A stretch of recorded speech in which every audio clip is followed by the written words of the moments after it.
Taiwan कुदरती आफत की जद में। खतरनाक जलजले ने जुनूबी ताइवान को हिला कर रख दिया। कई लोग जख्मी, शहरी खौफ के बायस घरों से बाहर निकल आए। ताइवान में 6.0 शिद्दत जलजले के झटके महसूस किए गए। अमरीकी जियोलॉजिकल सर्वे के मुताबिक जलजले का मरकज जुनूबी ताइवान के जिले योजंग के शुमाल में 12 किलोमीटर दूर रिकॉर्ड किया गया।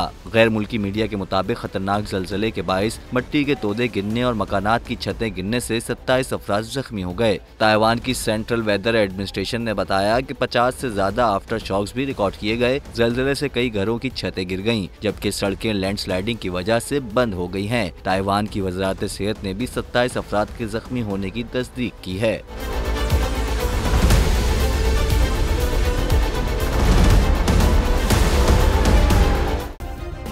सब्सक्राइब करें और बेल दबाएं ताकि कोई खबर रह न जाए।